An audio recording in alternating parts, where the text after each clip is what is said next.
buenos días. Muchas gracias por estar acá a las 8:30 de la madrugada. Ha sido bastante intenso para los que partimos el sábado. Hemos tenido 2 días intensos de talleres precongreso que han sido realmente un éxito de la organización. Le agradezco a los organizadores y en especial a Ceci, que Ceci es una exalumna mía también.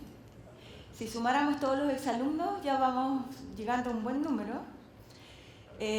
Me corresponde que les presente Point of Care Ultrasound, POCUS de su sigla en inglés.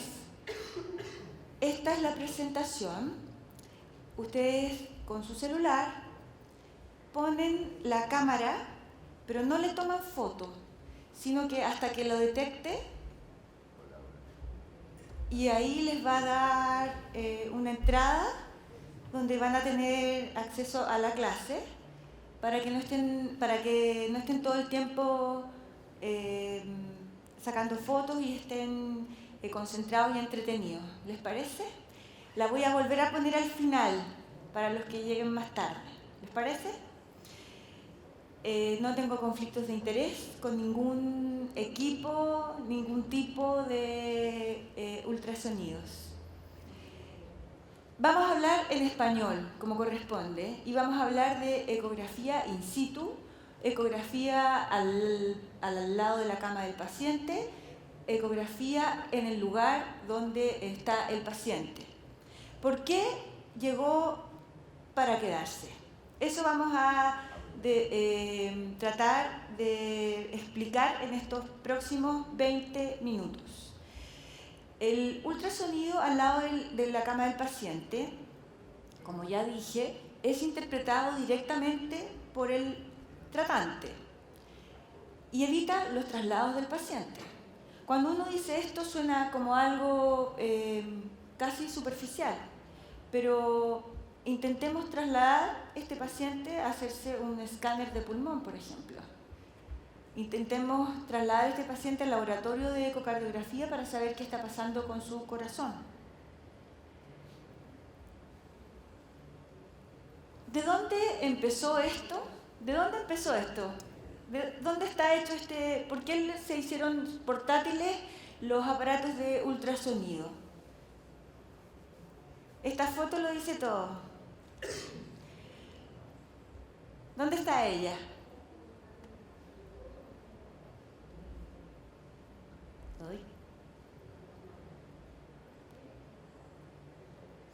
La NASA. La NASA quería estudiar la fisiología que ocurría en los pacientes cuando estaban sin gravedad. Y entonces, estos son estudios hechos en naves espaciales. Y si se fijan, acá estoy haciendo una eco para evaluar la presión intraocular y la presión intracraniana. Y por esto es que empezaron a disminuirse el tamaño y sofisticarse la calidad de los aparatos de ultrasonido, y esto generó una verdadera revolución. Esto empezó como algo pequeñito, como algo puntual de ciertos hospitales, y en realidad en la actualidad esto ha significado un cambio tremendo en el ultrasonido, porque salió de los laboratorios de los cardiólogos y salió del laboratorio de los radiólogos. Y ahora está planteado para que todas las especialidades puedan realizar ultrasonido.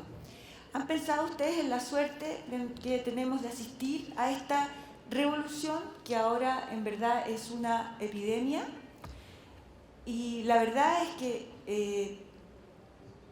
con esto, con que se han achicado los equipos, ya no solo tenemos acceso a un examen clínico, este es el estetoscopio del siglo XXI.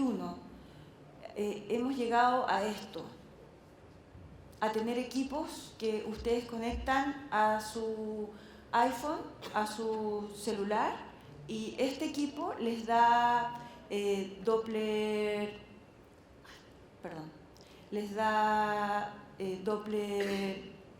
Doppler, les da ecocardiografía, les da Doppler lineal para que hagan accesos venosos, para que hagan eco pulmonar, les da para obstetricia, y el Butterfly tiene un precio que es significativamente menor, y no sé si pudiese pedirle un deseo a Papá Noel, le pediría que me regalara este ecógrafo, mi amor. De aquí vamos a salir diferentes usuarios. Tenemos a los que están categorizados como los innovadores, que son los que ya están usando ultrasonido. Los recién iniciados, que son probablemente los que han hecho algunos de los talleres, han leído algo de eco.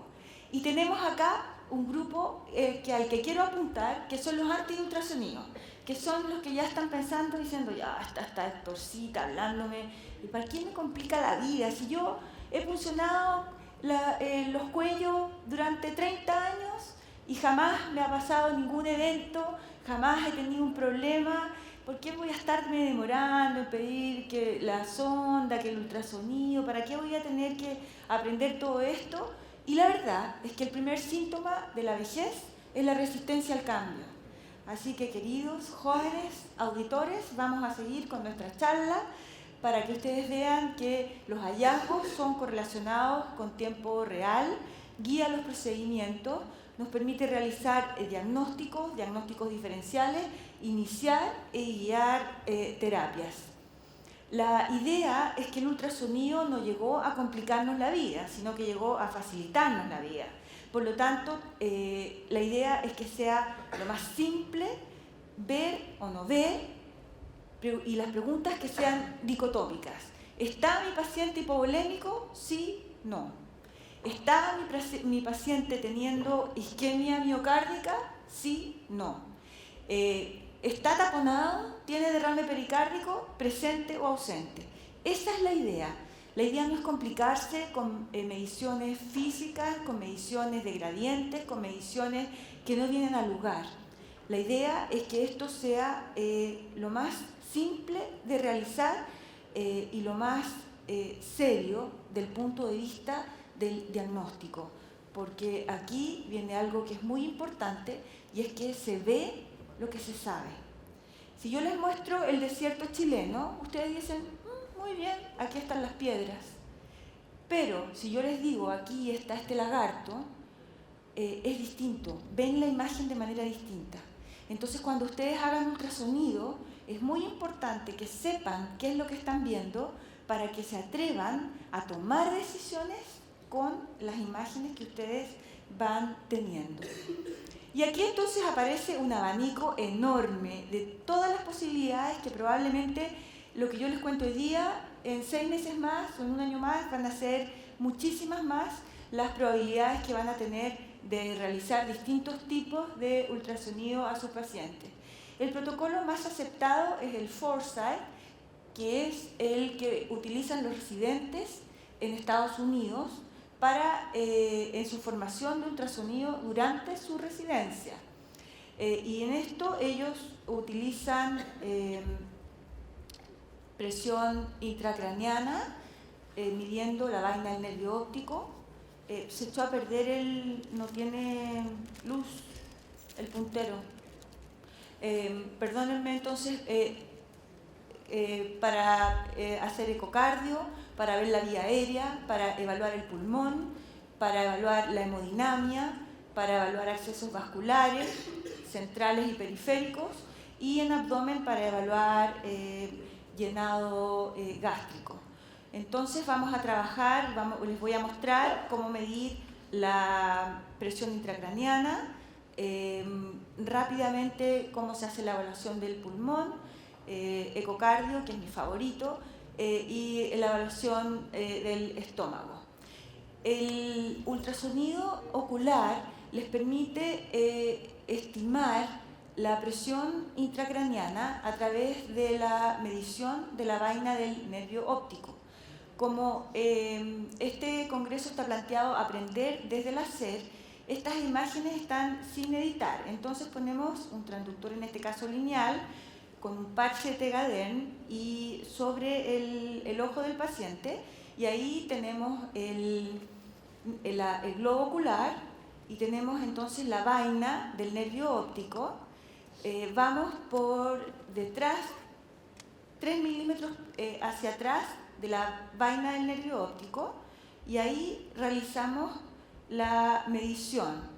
La medición está hecha ahí, va desde lo negrito a lo negrito de la vaina del nervio óptico, y se ha demostrado que si mide menos de 5 milímetros, esto se correlaciona con una presión intracraniana menor de 15 milímetros de mercurio.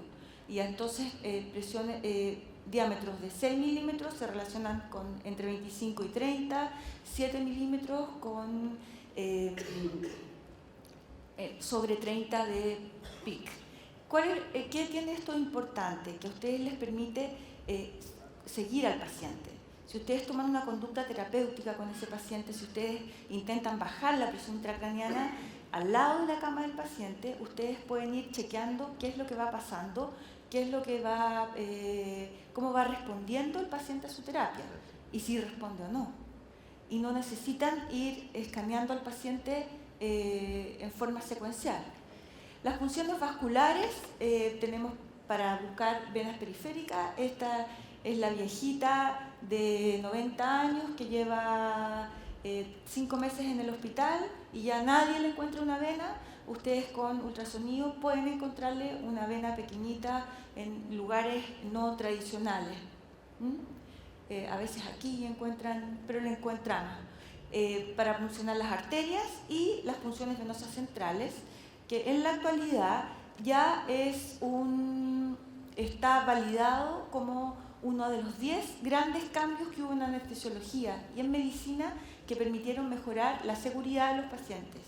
La vena yugular se ve así de fácil, así de clara, y ustedes ven, esta es una punción hecha fuera de plano, cómo el paciente, cómo entra la aguja y canulamos la vena. Y también después, esta es una visión en plano, ven cómo la guía va ingresando y cómo va entrando por, en este caso, la yugular interna derecha. Esto que parece tan simple logró que la incidencia de complicaciones bajara de manera dramática. El neumotórax, si tenían de 100 pacientes 3 neumotórax, ahora les bajó a 1. La punción arterial, si tenían 7% de punciones arteriales, ahora les bajó a un 1%. Y los hematomas, si tenían 8 de 100, ahora tienen 1. Esto no necesito decirles que es estadísticamente significativo. La vía aérea, que es el gran monstruo negro, podemos escanearla en cortes horizontales y en cortes verticales, y podemos ver cómo y ubicar los cartílagos y fundamentalmente la membrana cricotiroidea antes de una intubación difícil, por ejemplo.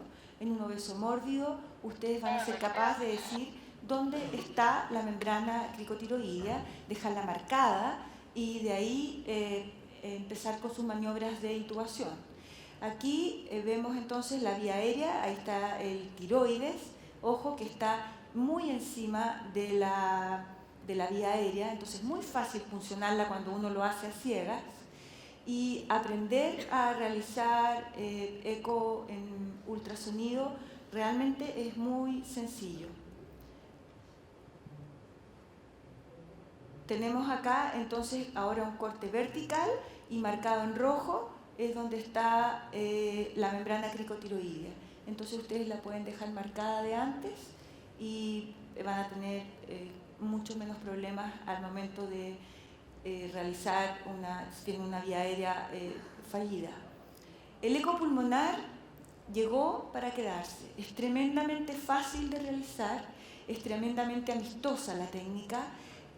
Ustedes pueden realizar cortes también verticales o horizontales y se van ubicando en distintos espacios intercostales y van a obtener una imagen que es muy característica, que les va a permitir saber, por ejemplo, si la pleura desliza o no, y esto les va a permitir hacer el diagnóstico de neumotórax. Tenemos una costilla, otra costilla, esa línea hiperrefringente, esa corresponde a la pleura, y si ustedes se fijan, va deslizándose la pleura. ¿Lo ven? ¿Ven cómo desliza? Esa es la imagen del avestruz. De ahora en adelante van a ver a un avestruz con esas líneas A, que son reverberaciones de la pleura, que corresponden al examen pulmonar normal. Este es un curso que impartimos en la Sociedad Española de Imágenes Cardíacas. Es 100% online, está muy entretenido y van a quedar capacitados en ecopulmonar. Entonces tenemos acá, este es una imagen de un pulmón y quiero que me digan si este paciente tiene deslizamiento pleural o no. ¿Qué les parece? Sí. Rocío, que es mi becada, mi residente, dice que sí. ¿Ceci? ¿Desliza?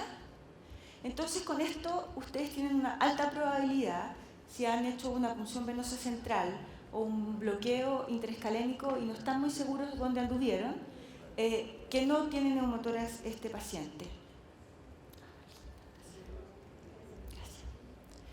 Este paciente, fíjense bien, esta pleura,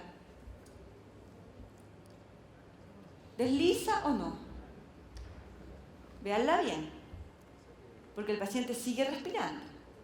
Pero la de pleura, ¿desliza o no desliza? Rocío dice que no. Este paciente tiene un neumotórax. La pleura no desliza. Al lado de la cama del paciente. Esto se realizó en posanestesia en un paciente que después de un bloqueo supraclavicular hizo un neumotórax. Ultrasonido volumen gástrico, muy controversial, no del todo validado, no está dicha la última palabra, puede lo que yo les presente ahora varíe con los años. ¿Cómo lo hacemos? Imágenes sin editar. Me interesa que se fijen en esto, en la Coca-Cola. No es una propaganda de la Coca-Cola, podría ser cualquier bebida gaseosa. Estamos usando acá un Convex, y ponemos al paciente en el cúbito lateral, como propone la doctora Anaí Perlas. Este es un paciente ideal porque es un paciente mesomorfo, se busca el esternón y nos situamos, puede ser también horizontal o vertical, en este caso vamos a hacer vertical y vamos a buscar entonces el antro gástrico, que es lo que podemos medir y evaluar. Entonces buscamos el hígado, que está aquí, y vemos aquí una región que está completamente ausente. Eso corresponde al antro gástrico. Ahí está la Coca-Cola.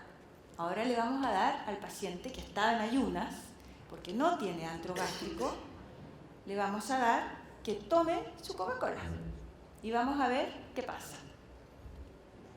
Bueno, lo primero es que no está la Coca-Cola. Y miren, como el antro gástrico ahora tiene burbujas, por eso está con una bebida gaseosa, para que vean que es así de automático. Ahí están las burbujas y este antro nosotros podemos medir y cuantificar la cantidad de volumen que tiene ese paciente en ese momento en su estómago. ¿Para qué les sirve? Les sirve para cuando el paciente que ha tomado desayuno se empieza a dar cuenta de que algo está pasando y que algo se le viene encima y empieza a bajar la dosis y la cantidad de desayuno que tomó. Porque primero les dijo, no, me tomé 2 cafés con leche y me comí un chacarero y 3 facturas. Pero sucede que cuando se da cuenta como que algo raro está pasando, empieza a decir que no, en realidad tomó un té y con 2 galletas de agua, y cuando ya ve que la suspensión es inminente, empieza a decir, no, la verdad es que no tomé desayuno, me confundí, fue ayer, antes de ayer que tomé desayuno, hoy día no he comido nada. Y ustedes con esto pueden validar al lado de la cama el paciente y saber si el paciente está en ayunas o no. La ecografía vesical también la podemos usar con estos mismos transductores y podemos ver la retención urinaria perioperatoria. Ojo que nosotros no la buscamos y no la vemos. Los pacientes jóvenes después de una anestesia espinal tienen un porcentaje altísimo de retención urinaria. Con esto ustedes pueden evaluar al lado de la cama del paciente, les repito, cuánta cantidad de orina hay en la vejiga. Es sumamente sencillo porque aparece esta gran mancha negra que corresponde a agua que está dentro de la vejiga.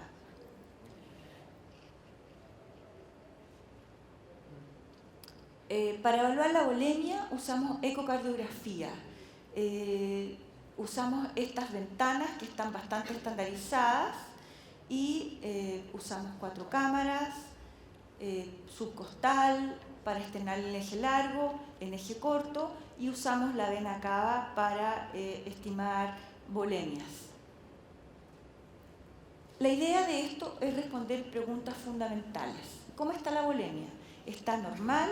¿Está disminuida? ¿Este paciente es o no un respondedor a volumen? ¿Cómo se contrae el ventrículo izquierdo? ¿Se contrae bien? ¿Se contrae mal? ¿Está haciendo una isquemia o no?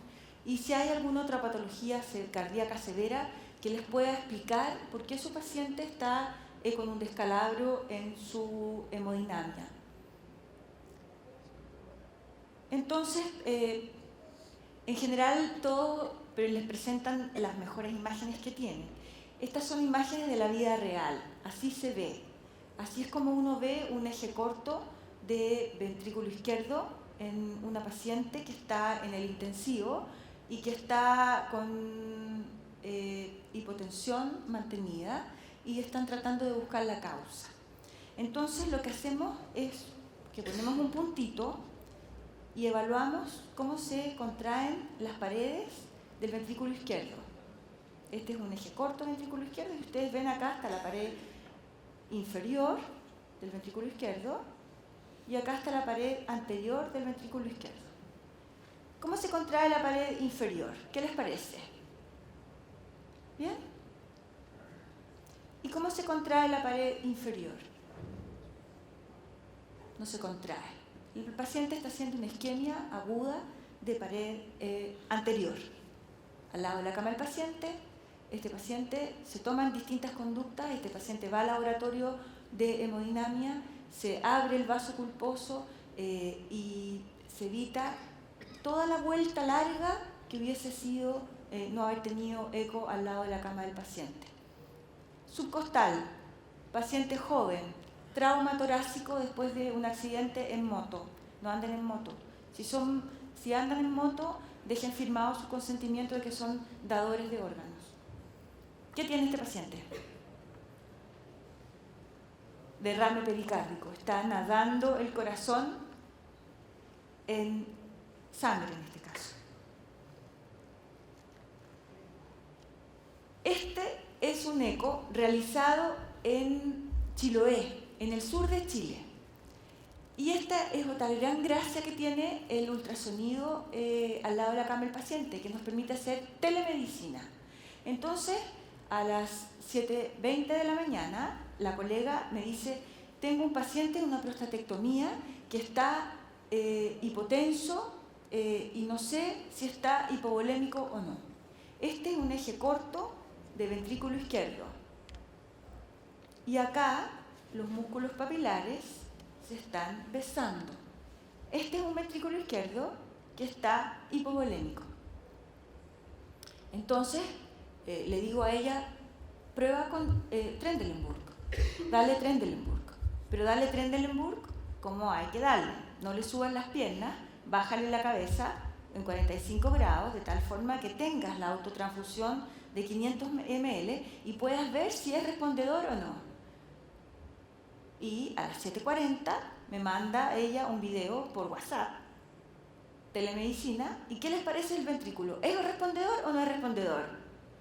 ¿Está más grande o está más pequeño? Es respondedor, está más grande. Ya tiene lumen, ya los músculos no están tan pegados. ¿Por qué no le dije que pusiera un catéter venoso central? Porque está comprobado que la presión venosa central no tiene nada que ver con las volemias. Esto es un metaanálisis de más de 800 pacientes y no hay correlación ninguna. Ninguno de estos puntitos que corresponde a cada uno de los pacientes no se correlaciona para nada con lo que pasa con la volemia. La vena cava inferior la obtienen de imagen subcostal y ustedes pueden ver como cuando el paciente va inspirando y expirando, si tiene o no tiene buena volemia. Ahí está la vena cava completamente fija, el paciente está hipervolémico. ¿Y acá, a este corazón, qué le está pasando?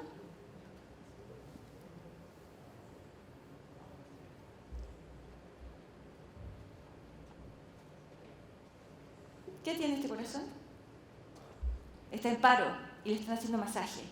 Y ustedes pueden utilizar el eco para evaluar cómo está haciendo ese masaje, cuál es el pronóstico del paciente y finalmente tomar una decisión. Ahí ven cómo la válvula aórtica no se abre y por lo tanto lo que están realizando no está siendo del todo útil. Y con esta terminamos, es para que vean en tiempo real, paciente en UCI, intubada, en supino, estamos con el transductor cardiológico y vemos que el ventrículo izquierdo sí se deja ver, a pesar de que podíamos tener todo en contra, sí se deja ver y tenemos entonces que podemos evaluar la contractilidad del corazón al lado de la cama del paciente de manera no invasiva y podemos hacer seguimiento de los fármacos vasoactivos que utilizamos en intensivo, podemos evaluar la volemia de este paciente, podemos tomar decisiones y podemos saber que en esta paciente su ventrículo izquierdo está funcionando bien. Muchas gracias. No sé si alguien tiene alguna pregunta. Este es el momento para hacerla o para callar para siempre. Si no, pregunto yo. Pueden elegir.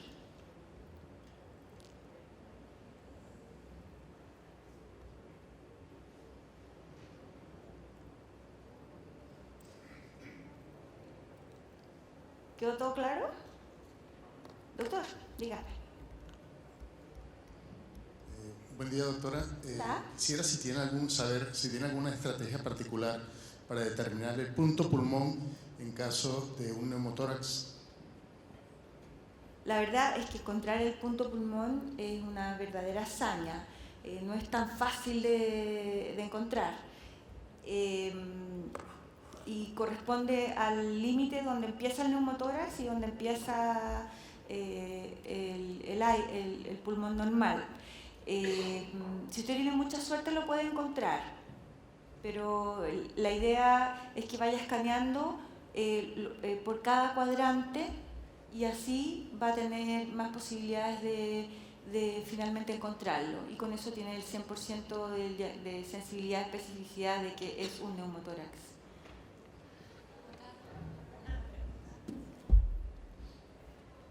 Perdón, con respecto al punto pulmón, es una cuestión importante de buscar, pero siempre considerando si el paciente está estable. Si yo sospecho un neumotórax y el paciente está estable, debería buscar el punto pulmón porque me va a certificar el diagnóstico, como dice Carolina, pero también me va a dar una idea de la extensión de ese neumotórax. Mientras que si el paciente tiene una sospecha clínica de que tengo un neumotórax y tengo los 3 signos con valor predictivo negativo presentes, debería drenarlo y no estar buscando el punto pulmón, porque el punto pulmón seguramente va a estar muy cercano a campos posteriores y entre que lo estoy buscando, el paciente se chocó. Agregando lo que decían recién, en mi práctica cotidiana yo hago cuidados críticos, hago terapia intensiva Mi approach es el siguiente. Si en la línea medio clavicular, en el segundo espacio intercostal, no hay deslizamiento pleural y mi sospecha es alta de neumotórax, escaneo un PLAPS. Y si en ese sector tengo deslizamiento, entonces entre el punto A y el punto B hay un recorrido que en algún momento se pierde el deslizamiento pleural. ¿Me sigue? Entonces escaneo en línea recta entre el espacio medio clavicular, segundo espacio intercostal, y el PLAPS. Y voy dirigiéndome, observando espacio intercostal por espacio intercostal, por espacio intercostal, por espacio intercostal, hasta que en algún momento, si tenía sliding abajo y arriba no, va a haber la interfase. Ese es mi approach. Pero es muy difícil a veces de ver que nuestros neumotórax, que habitualmente los pacientes están ventilados, no son grado 1 o grado 2, a veces son severos y bueno, ahí no hay contacto con la pleura.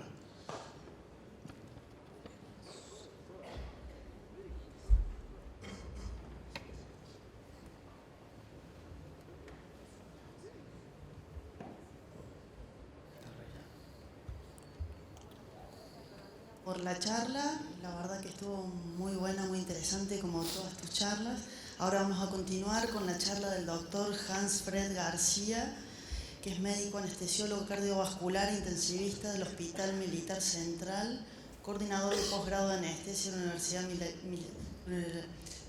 de la Universidad Militar Nueva Granada de Colombia.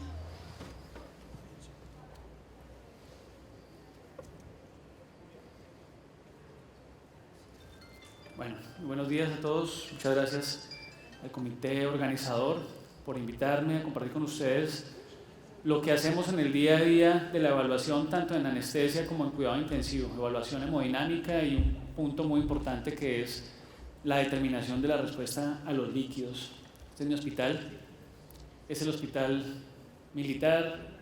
Nosotros somos el centro de referencia para manejo de pacientes de las fuerzas militares.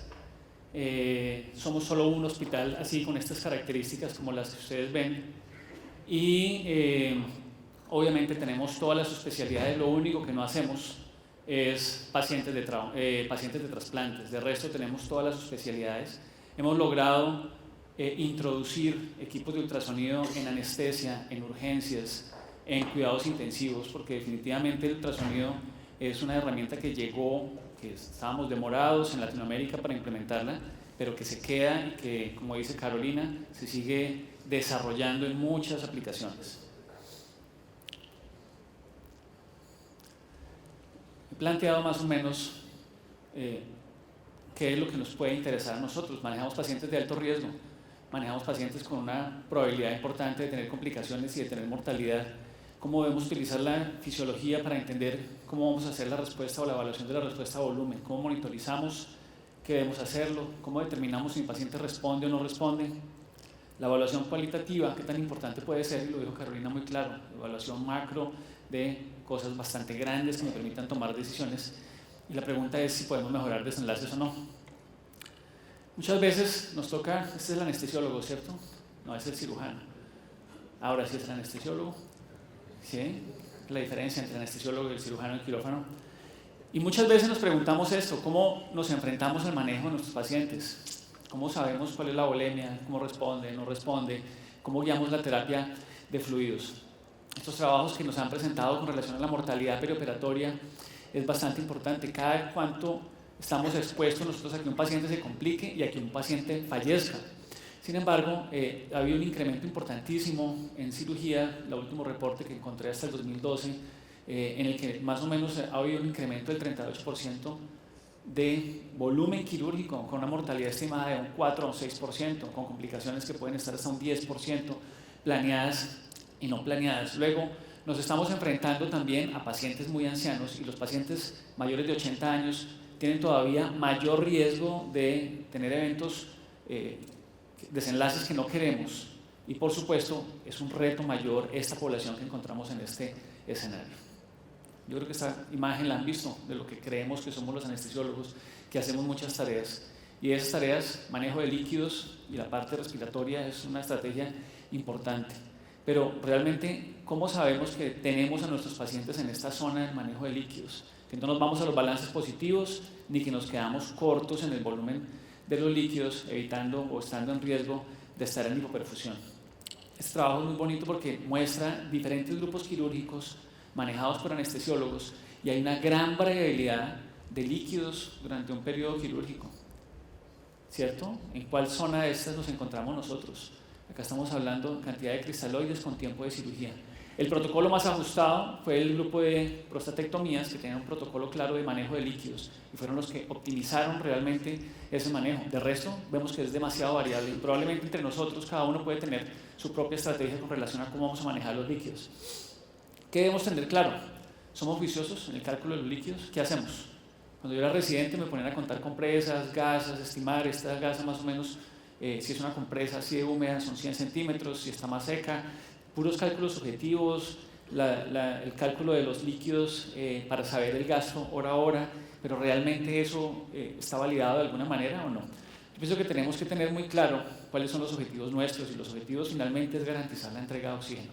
No vamos a hablar en este momento del transportador, asumimos que ese tema no lo vamos a tocar, pero cuando estoy hablando de la entrega de oxígeno, por supuesto, voy mirando cómo va a estar comprometida la perfusión, cómo el flujo o el gasto cardíaco tiene que ver con estos dos determinantes que muchas veces son los que tomamos nosotros como parámetro para predecir si hay respuesta o no hay respuesta favorable a volumen. Y ahí es donde entra a jugar la presión media. ¿Cómo sabemos si un paciente responde? Basados en la fisiología clásica, que la frecuencia cardíaca le baje, que la presión media le suba y decimos que el paciente respondió, pero realmente la presión arterial media no se correlaciona con el gasto cardíaco. Si miramos qué podemos hacer con el manejo de los líquidos dentro de la misma fórmula, probablemente podemos encontrar un incremento en el gasto cardíaco, incremento en las presiones de la aurícula derecha, pero no hay una correlación adecuada entre la presión arterial media y el gasto cardíaco. Y eso es algo que nos tiene que quedar muy claro. Tengo que saber entonces cuáles son los parámetros o los determinantes con los que yo sí puedo optimizar ese gasto cardíaco. Y es la precarga, la contractilidad y la poscarga. Pero ¿cómo determinamos eso? Con un monitoreo estándar, o sea, realmente lo que hacemos. Y mucho más si el paciente está inestable, si tengo que correr, si tengo que tomar decisiones de forma más dinámica. Entonces, probablemente todos estos cálculos, contar las bolsitas para saber si nuestro manejo de líquidos fue óptimo, se nos va a quedar muy corto. Ahí es donde entra el ultrasonido. Y lo hemos visto muy bien porque nos va a ayudar a definir, a diferenciar cada tipo de shock. Y si podemos identificar el tipo de shock, realmente vamos a poder dar la terapia que cada paciente necesita e incluso llevarlo a procedimiento quirúrgico como puede ser un paciente taponado. Entonces, el doctor Pinsky nos hace un planteamiento de que es lo mismo, cómo podemos determinar y evaluar qué es lo que le vamos a dar a nuestros pacientes. Esta es obvia, esta imagen, todos la conocemos, la tenemos muy clara, que el paciente que está en la zona de respuesta pues va a tener un incremento o una optimización del gasto cardíaco. La pregunta es, con estas curvas de Frank-Starling que conocemos muy bien, con nuestro monitor convencional, ¿cómo sabemos que nuestro paciente está acá o que el paciente está en esta zona? ¿Cómo lo determinamos? ¿Cómo lo llevamos a esa gráfica? Es difícil. Y ahora va a ser mucho más difícil determinar en los pacientes en los cuales tengamos comprometida esa reserva cardiovascular. Son pacientes que requieren todavía un ajuste mucho más detallado para poder optimizar y saber que esta zona, que es la respondedora, va a ser realmente objetiva y que voy a mejorar los desenlaces de mi paciente. Creo que eso es el reto principal que me voy a encontrar.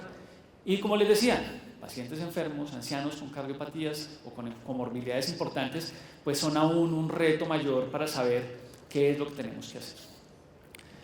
Entonces, cuando hablamos ya realmente de quién responde a volumen o no, debemos basarnos en incrementos en el volumen sistólico o en el gasto cardíaco o en el índice cardíaco, que realmente es como podemos definir, pero no había una definición clara, 10, 15, 20% para poder determinar. Sin embargo, los pacientes críticos pueden ser el 50% solamente respondedores, los otros no. Entonces, ¿cómo determinamos cuál de estas herramientas va a ser realmente respondedora a volumen? Debe haber un incremento del 15% entonces del gasto cardíaco, del índice cardíaco o el volumen sistólico, cualquiera de esos parámetros que determinemos para saberlo, porque si no va a ser como tirar una moneda al aire y mirar realmente que con lo que hagamos algunos van a responder y otros no van a responder estando en el riesgo de balances muy positivos con incremento de mortalidad o en estados de hipoperfusión. Eso tiene que quedar completamente claro que debe ser parte del ejercicio. Carolina nos mostraba esta gráfica que es realmente un trabajo de 1984 en el que desde ahí nos decían que la correlación entre PVC y la cantidad de líquidos administrados no tiene nada que ver. Sin embargo, la PVC sigue siendo una herramienta utilizada para evaluar respuesta a volumen. La presión o obstrucción de la arteria pulmonar también no tiene ninguna correlación adecuada como respuesta a volumen. Ahora sí, los metaanálisis y las revisiones sistemáticas del Dr. Paul Marik nos demuestran que no sirve como respuesta a volumen. Pero no quiere decir que la PVC no sirva. Si yo tengo una PVC alta, algo le pasa a ese ventrículo. Puede ser una alteración en la compliance del ventrículo, puede haber algo asociado, un tromboembolismo pulmonar, probablemente va a tener un incremento de presiones. No me sirve para determinar si mi paciente va a ser respondedor o no va a ser respondedor a volumen. Pero como les decía, Maxim Cannesson, anestesiólogo, intensivista, un gran investigador con muchas publicaciones, hace esta encuesta en el ASA en 2010 y se dan cuenta que la PVC es un elemento tomado, utilizado por los americanos para una respuesta a volumen. En el 2011 dice, hagamos la encuesta en los europeos y hagamos la encuesta con los americanos. Y, sorpresa, lo que ellos pueden utilizar como monitor para respuesta cardíaca. Y luego lo hace con los chinos y la respuesta es la misma, y lo hace con los coreanos, es la última que hizo, y realmente llama la atención que teniendo una gran opción de dispositivos, la PVC, el gas urinario y otras condiciones que nos vemos en las publicaciones, sigan siendo utilizadas en países desarrollados, en países líderes en investigación. Luego, ¿qué podemos estar haciendo nosotros? Cuando vemos muchas de las opciones, por ejemplo, lo que nos va a interesar ahorita con evaluación de respuesta a volumen, bueno, con estos dispositivos, es que muchos nos los han vendido como excelentes herramientas para respuesta a volumen, pero cuando utilizamos en pacientes que están en ventilación espontánea, no son buenos predictores. Y yo he visto colegas míos en cuidado intensivo tomando un Vigileo, un Proacute, un Pico, en pacientes que están en modalidades como el BiPAP o en APRB, o que están con presión soporte en fase de extubación, y miran el Vigileo, miran este otro dispositivo y dicen si responde o no responde, cuando vemos que realmente no hay una óptima correlación. Entonces, el ultrasonido, ¿qué nos puede ofrecer? El ultrasonido, por supuesto, en el escenario en que lo queremos trabajar nosotros, hipotensión, hipoxemia, inestabilidad hemodinámica, que es parte de donde el ultrasonido enfocado toma un gran valor, pues está absolutamente indicado en urgencias, en trauma, en cuidado intensivo, nosotros en anestesia. Decíamos una evaluación de rescate, ¿no? Puede ser un monitor, y realmente el doctor Guarrachino nos lo muestra muy bien, cómo yo puedo determinar estos tres determinantes del gasto cardíaco con el ultrasonido. Claro, para poder evaluar la poscarga tengo que medir el gasto cardíaco con la PVC y voy a estimar cómo pueden estar las resistencias sin necesidad de otro dispositivo. Pero en realidad sí voy a poder tener la opción, se pegó.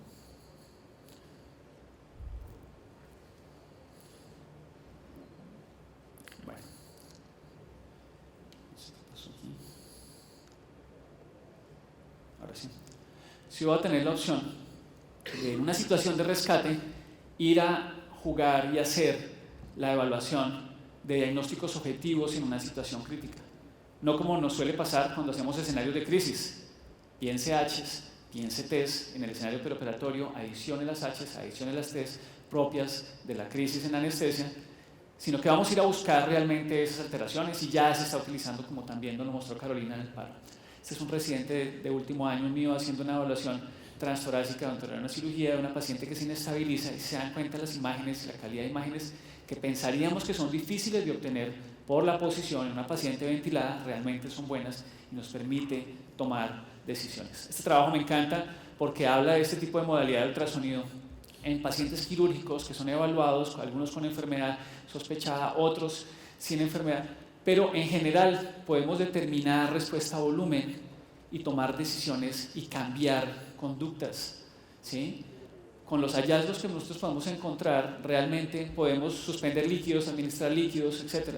O sea, sí podemos utilizar el ultrasonido transtorácico y transesofágico como una herramienta orientadora. En pacientes de trauma también, uno de los mejores parámetros que nos sirve el ultrasonido, y demostrado por la doctora Paula Ferrada, que es una cirujana colombiana que se fue a Estados Unidos, trabaja en Richmond, Virginia, y es la líder en este momento para el American College en cursos en entrenamiento en ultrasonido para sus intensivistas, y ella ha demostrado el gran valor que tiene el ultrasonido, especialmente con este escenario que es respuesta a volumen.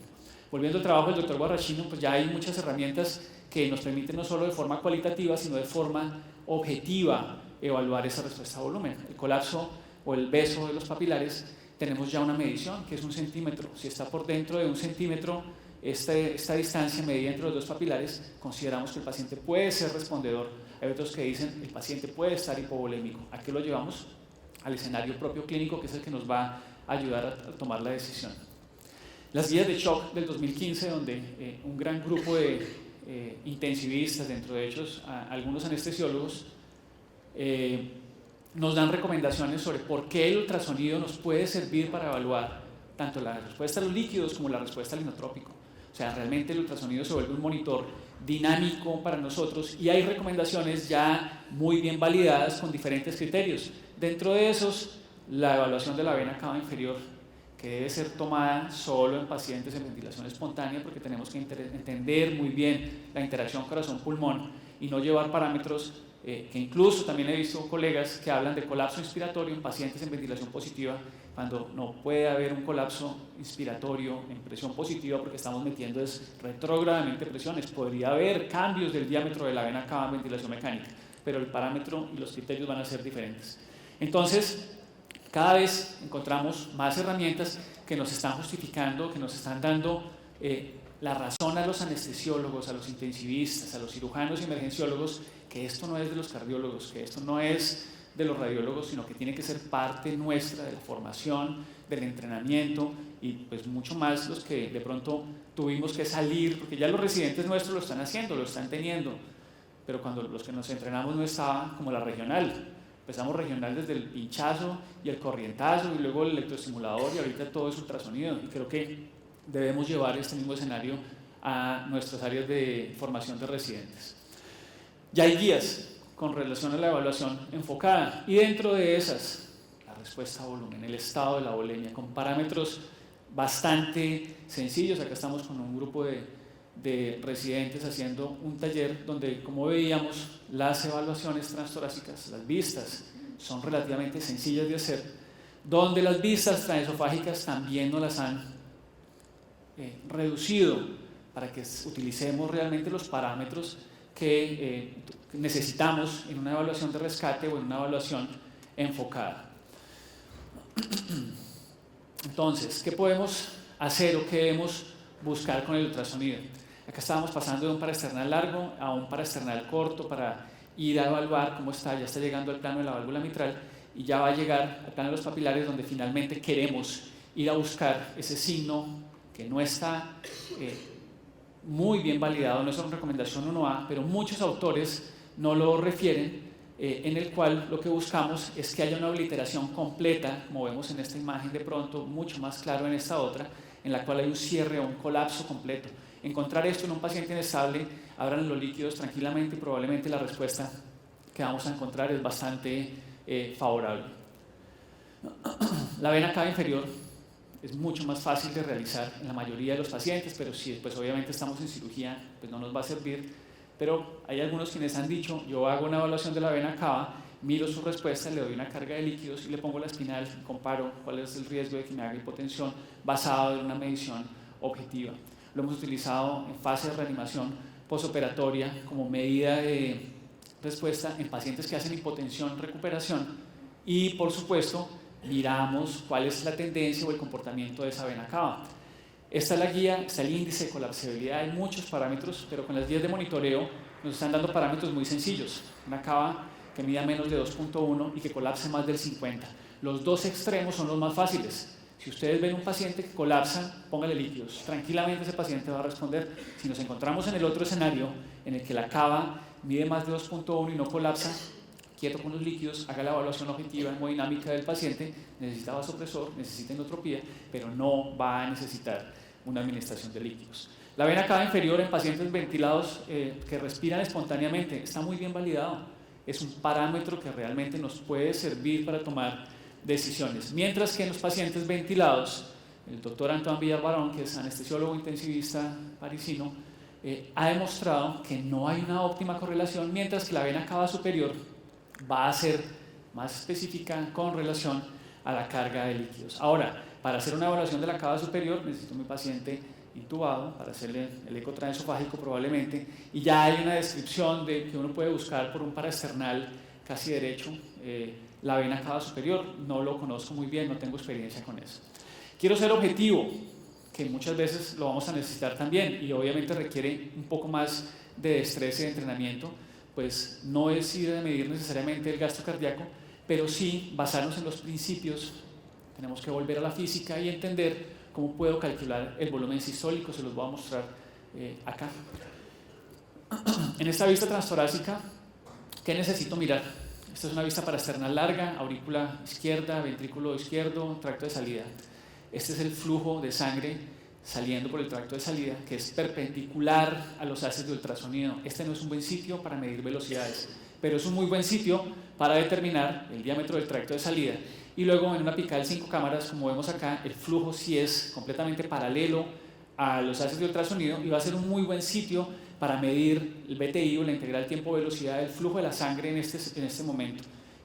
¿Con qué se va a correlacionar esto? Esto se va a correlacionar con el volumen o la columna, la velocidad de la columna de sangre durante el ciclo cardíaco, mediante el cual yo puedo estimar volumen sistólico. Esto obviamente, si no han revisado, puede ser un poco enredado, pero es una medida que es fácil de hacer en el equipo, que cuando lo llevo al transesofágico tengo que hacer exactamente lo mismo, buscar un sitio donde yo pueda encontrar una adecuada visualización del tracto de salida, hacer la medición de ese tracto de salida, me voy a otra proyección donde encuentre el flujo, que esta es una vista transgástrica profunda, en transesofágico, en la cual encuentro el flujo completamente paralelo, hago nuevamente la medición de mi BTI, el principio es exactamente el mismo, y determino el volumen sistólico. Volumen sistólico por frecuencia cardíaca me daría el gasto cardíaco, o voy a trabajar solo con el volumen sistólico, con el BTI, con esas velocidades. Y esto es lo que nos demuestra este trabajo. Esa gráfica que les mostré, en la que se ve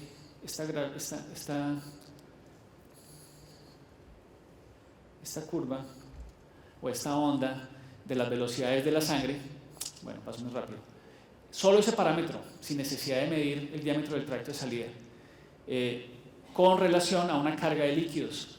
Aquí lo hacen, lo comparan el BTI con la variabilidad de la presión de pulso, con la presión venosa central, y dan una carga de 100 mililitros. Y miran la respuesta de ese BTI en un minuto, y con un incremento superior al 10% en un minuto, lo han comparado con 300 mililitros y una respuesta a 5 minutos. Si vemos el área bajo la curva, es muy buena para tomar ese parámetro como respuesta a volumen. En UCI, a veces no puedo encontrar un paraesternal largo para hacer la medición del tracto de salida, por ejemplo, y medir ese diámetro para poder tener un volumen sistólico. No lo puedo calcular si no tengo el diámetro para la fórmula del cilindro. Pero mido el BTI por apical, que es más fácil de hacer. Ese BTI, me quedo al lado del paciente, le paso la carga de 100, espero un minuto, vuelvo y mido el BTI 10%. Es un excelente marcador o predictor de respuesta a volumen. Muchas veces no queremos entrar en el riesgo de dar volúmenes 100, 300, 500. El test de elevación de piernas viene siendo una excelente medida, porque si no responde, le bajo las piernas y le quito el volumen al paciente. Y no como a veces hacemos en UCI, el paciente se pone hipotenso, ponle 300, ponle 500, ponle 100. Y en una mañana o en una tarde ha recibido 5 de esos bolos. Cuando nos damos cuenta, los balances positivos son demasiado elevados. Entonces, cuando vemos parámetros como el BTI o parámetros como el gasto cardíaco en los pacientes, sea con la expansión a volumen o no, o con el test de elevación pasivo de piernas, si encontramos un incremento importante en estos parámetros. Luego, el test de elevación de piernas para pacientes en los cuales queramos hacer retos de volumen podría ser una primera estrategia, pero como nos mostraba las gráficas Carolina también, debemos tener claro cómo voy a hacer. No solo es darle tren al paciente, debo tener una inclinación óptima y debo también saber a qué pacientes no le voy a poder hacer ese test de elevación de piernas por lesiones intracraneales o por algún otro tipo de patología. Entonces, sí es un muy buen marcador hacer el test de elevación pasivo de piernas y mirar los cambios en ese BTI. El BTI es una medida que es relativamente sencilla de hacer cuando paso de 4 cámaras a una vista de 5 cámaras. Para recordar nuevamente que la medición o utilizar la vena cava inferior como respuesta a volumen en paciente ventilado no es tan buena. O sea, definitivamente es una medida que tengo que basarme en los principios de la interacción corazón-pulmón con la presión negativa durante la respiración espontánea y va a cambiar el concepto. ¿Qué puede haber? Listo, tengo un paciente ventilado en anestesia, entonces ¿qué hacemos? No lo puedo medir. Hay una herramienta que también me puede dar mucha información y es ¿qué le pasa a esa vena cava? Si yo tengo a mi paciente intubado o extubado y su vena cava nunca cambia durante todo el ciclo respiratorio, definitivamente ese paciente no va a responder a volumen, porque me está hablando de la misma adaptabilidad, tanto en ventilación positiva como en ventilación espontánea, con relación a la probabilidad de respuesta a una carga de líquidos. Yo considero que el ultrasonido tiene que ser parte del entrenamiento de nuestros residentes, tiene que ser parte de la formación. Obviamente, salir, entrenarse un año en los sitios que están ofreciendo estas capacitaciones de forma rutinaria en los Estados Unidos y Europa, pues no es factible para todos. Hemos tratado de llevar algunos modelos locales, hacerlo con nuestros residentes, hacerlos con nuestras sociedades. Debemos basarnos nuevamente en que el paciente en estabilidad hemodinámica no podemos seguir haciendo el ejercicio a ciegas de H's y T's y pensemos, busquemos hipovolemia, busquemos disfunción ventricular, busquemos la presencia de trombos intracavitarios. Hemos tenido casos de cementación en caderas con paros cardíacos 30 segundos en que encontramos grasa en unos, coágulos en otros, por la cementada o por la metida de la prótesis, obviamente con dilatación severa, aguda y disfunción del ventrículo derecho, algunos con mortalidad, por supuesto, esperada por esta complicación. Pero la prótesis quedó bien puesta, dijo el ortopedista, quedó bonita. Tenemos que, entonces, ya para terminar, tener claro los principios fisiológicos. Yo creo que seguimos basándonos en la frecuencia cardíaca y en la presión media para decir si mi paciente respondió a esa carga de líquidos o no. Y realmente estamos jugándonos la que 50% no estemos equivocados. La ventaja del ultrasonido, lo hago de forma continua, dinámica, ¿cierto? Y alguien puede venir a validar esa respuesta o enviar las imágenes para que alguien me las pueda corroborar. Conocer los límites para cada técnica, saber qué parámetros para paciente ventilado o paciente en espontánea voy a utilizar. Basarnos en ambas medidas, dependiendo de mi nivel de entrenamiento. Y, por supuesto, considerar estas medidas o retos de volumen para respuesta favorable o desfavorable de nuestros pacientes. Muchísimas gracias. Quiero invitarlos al simposio. Yo organizo un simposio en el Hospital Militar cada año. Es gratis. Los que quieran, acá están mis datos, les regalamos la inscripción. Tenemos estos profesores invitados este año, Emily Brown del MIT Mass General Hospital, experto en neuromonitoreo. Bueno, si quieren ahí quedan los datos y con mucho gusto. Muchísimas gracias.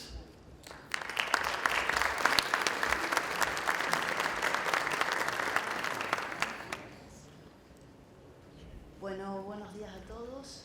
Muchas gracias por estar aquí en este módulo de POCUS.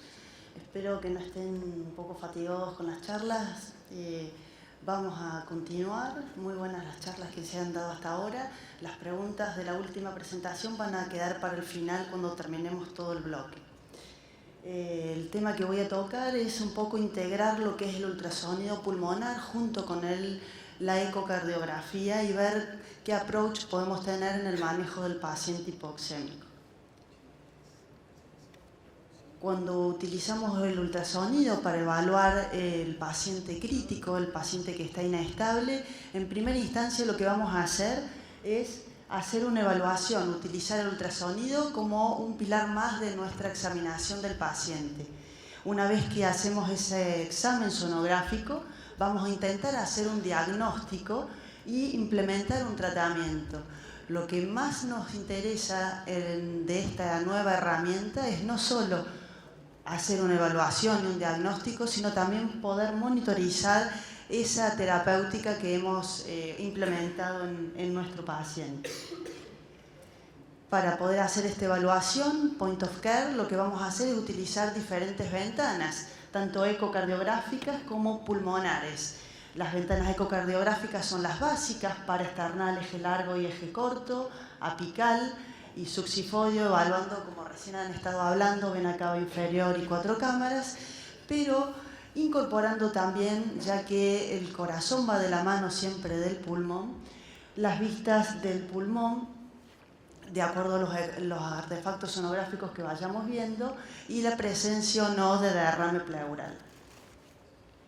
Por tanto, lo que hace el ultrasonido point of care es básicamente responder a cuestiones binarias, sí o no. Yo no voy a hacerme grandes planteamientos, sino lo que quiero saber rápidamente es cómo están las cámaras de mi ventrículo izquierdo, si ese ventrículo está dilatado, si la función es correcta o está deteriorada. No me va a interesar si la fracción de eyección es 43 o 40. A mí me interesa si la disfunción es severa, moderada o leve. En cuanto al funcionamiento del ventrículo derecho también, vamos a valorar las cámaras, si están dilatadas y cómo es esa función, si existe líquido en pericardio o si existe líquido en el espacio pleural. Y por último, intentar predecir, como estaba hablando recién el Dr. Hans, la respuesta a volemia de acuerdo a la imagen que yo tenga. Por lo tanto, lo que hace el ultrasonido focalizado es combinar el análisis básico con el avanzado. En algunos pacientes nos vamos a valer de herramientas básicas y en otros de un análisis un poco más avanzado, interrogando con Doppler. La experiencia tiene que ser bastante avanzada para poder hacer un examen rápido en el paciente crítico, y lo que es muy importante es contextualizar los hallazgos sonográficos que yo haya obtenido en el paciente que tengo delante. El ultrasonido solo, por los hallazgos que tenga, no me va a hablar y no me va a dar el diagnóstico final. Este es un artículo muy interesante que ha salido recientemente, donde nos dice por qué los anestesiólogos deberíamos utilizar el ultrasonido. Fíjense que a lo largo de los últimos años han ido apareciendo diferentes protocolos, algunos más dirigidos a lo que es la emergencia, al paciente en paro, pero todos abocados a hacer un diagnóstico rápido cuando tengo un paciente inestable. Por lo tanto, lo que vamos a hacer es, como dijimos recién, responder preguntas concisas. Lo vamos a utilizar en diferentes escenarios, en pacientes con inestabilidad hemodinámica, en pacientes en paro, en pacientes con sospecha de un taponamiento cardíaco, que tenga signos y una clínica de fallo cardíaco, pacientes cardiópatas de alto riesgo que quiero ampliar mi examen antes de realizar una inducción anestésica o decidir cómo va a ser mi técnica anestésica o mi monitorización. Muy bien. Fíjense en este artículo también bastante reciente de Philippe Vignon, lo que hace hincapié él es que el ultrasonido se ha convertido en una herramienta de primera línea para evaluar pacientes en shock, como han estado hablando recién, para evaluar la respuesta a volumen del paciente crítico. Y no solo es una herramienta de diagnóstico, sino que también me permite la monitorización de ese paciente. Yo implemento una estrategia y a partir de esa estrategia nueva que he implementado, una carga de volumen, una adición de inotrópicos o vasopresores, puedo ver cómo responde ese paciente ante esa estrategia que he implementado. Fíjense en este paciente que yo tengo, un paciente con bajo gasto, lo que voy a ver es la variabilidad, como recién ha estado hablando el Dr. Hans, de la vena cava superior, variabilidad de vena cava inferior, y uno de los signos más específicos, son los signos dinámicos, es la variabilidad de la velocidad pico en el flujo del tracto de salida. Este paciente, obviamente, si yo le hago una carga de volumen, muy probablemente mejore su bajo gasto. En esta otra situación, que tengo un paciente con signos de hipoperfusión y una BPP elevada, mayor al 15%, si yo me valiese solamente por esta monitorización, yo probablemente, ¿qué haría? Una carga de volumen y vería cómo responde ese paciente. Sin embargo, si yo tengo posibilidad de utilizar el ultrasonido y hacer una examinación, voy a ver que hay un desplazamiento del tabique interventricular, lo que me está indicando una sobrecarga en cavidades derechas. Voy a ver que hay variabilidad del flujo, ¿sí?, por la interdependencia corazón-pulmón, pero hay ausencia de variación respiratoria en vena cava superior. Por tanto, en este escenario, ¿ustedes harían una carga de volumen? No, ¿sí? No. Muy bien. Aparte de la ecocardiografía, existe otra herramienta que es el ultrasonido pulmonar, esta herramienta es muy rústica, la curva de aprendizaje es mucho más simple que la curva de aprendizaje de la ecocardiografía. Y lo que hace el ultrasonido en el pulmón es básicamente evaluar la densidad que tenga ese pulmón. Partiendo de artefactos, lo que podemos ver es que cuando un pulmón tiene estos artefactos verticales, que son llamados por Lichtenstein y por el consenso de expertos posteriormente líneas B, podemos decir que este paciente tiene una pérdida de aireación, que el intersticio alveolar está ocupado por líquido o por celularidad, dependiendo de la clínica del paciente. Varios estudios realizados por Luna Gargani y Eugenio Picano, son dos cardiólogos pioneros en todo el desarrollo del estudio de la falla cardíaca a través del ultrasonido pulmonar. Ellos vieron que en la medida que se incrementa el número de líneas B en un área de escaneo, la falla, la congestión pulmonar, va a incrementarse también de la mano. De tal manera que, fíjense lo interesante que es esto, que pacientes con múltiples líneas B van a estar en directa correlación al grado de disnea, la severidad de disnea que tengan esos pacientes.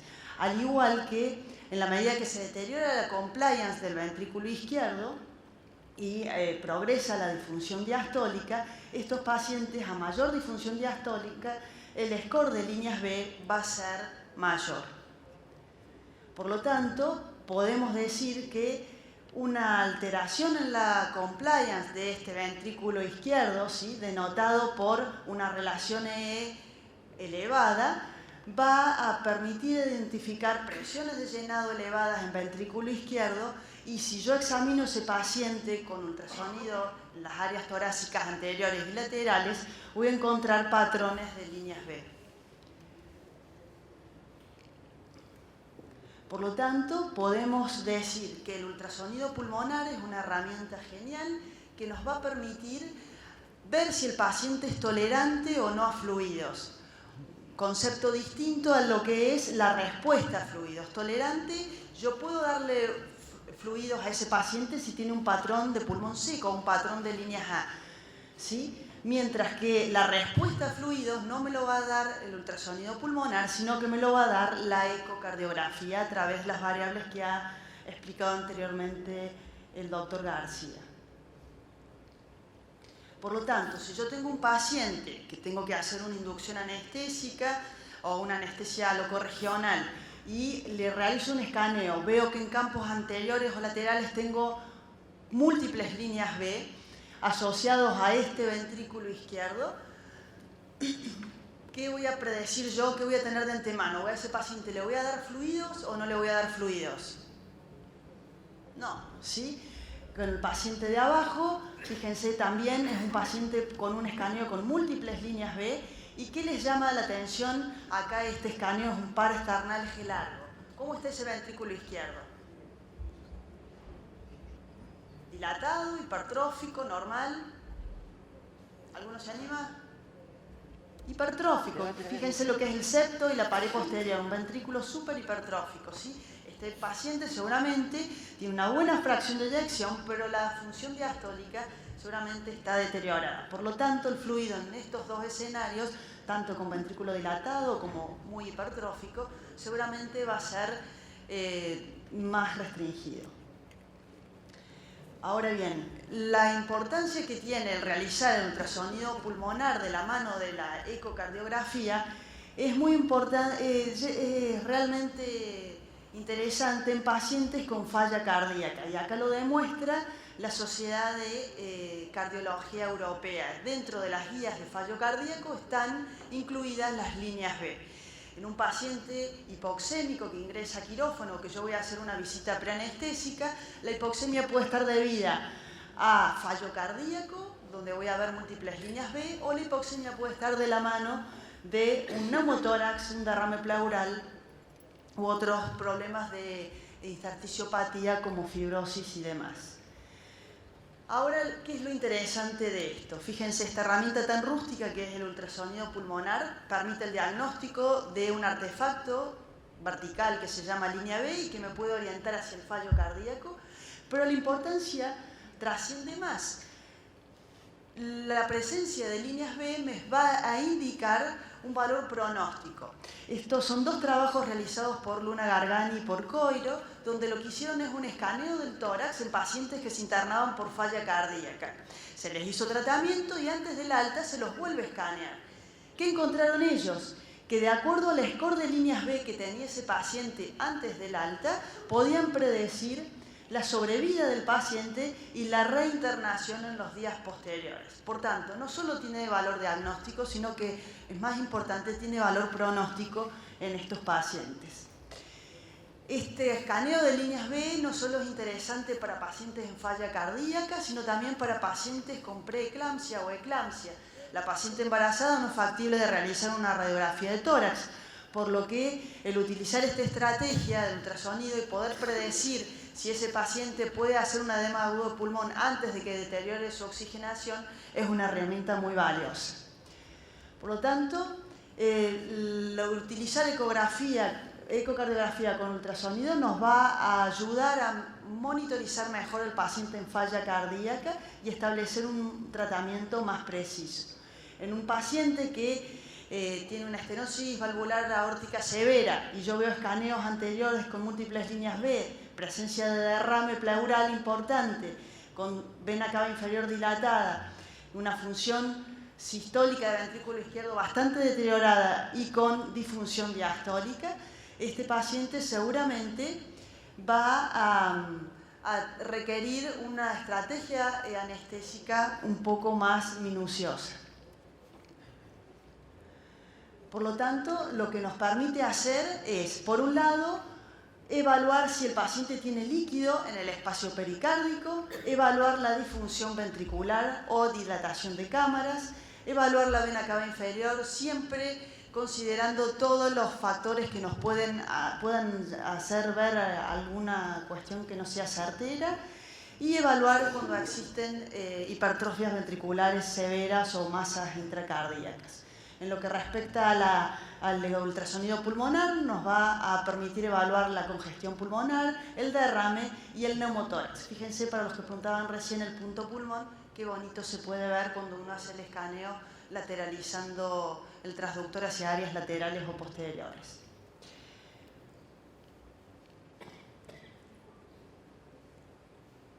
El utilizar el ultrasonido focalizado al paciente crítico nos mejora el tratamiento de ese paciente. Esto está visto en un estudio randomizado donde a algunos pacientes con falla cardíaca se los monitorizaba con ultrasonido y a otros no. Y fíjense que la mortalidad fue significativamente diferente en el grupo donde se optimizó el manejo utilizando ultrasonido.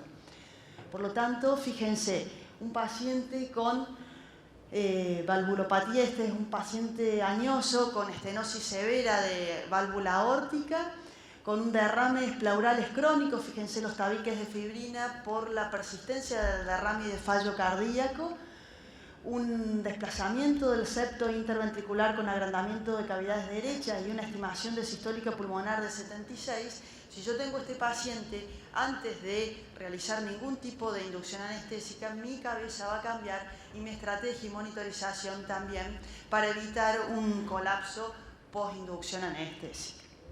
Este trabajo lo presentó recién el doctor Hans, es muy interesante por el hecho de que nos demuestra cómo el ultrasonido nos permite alertarnos acerca de determinados hallazgos y en base a eso cambiar nuestra estrategia. Si yo veo un paciente con escaneos anteriores laterales con múltiples líneas B y una disfunción cardíaca, voy a tratar de optimizar esa función del BI y restringir al máximo la fluidoterapia. Al igual, si tengo un paciente con una estenosis severa, el manejo de los fluidos en este paciente va a ser muy cuidadoso. En pacientes con hipovolemia lo puedo alertar a través de un patrón de líneas A o a través de signos dinámicos o signos estáticos, como ser la medición de vena cava inferior o el signo de beso de músculos papilares.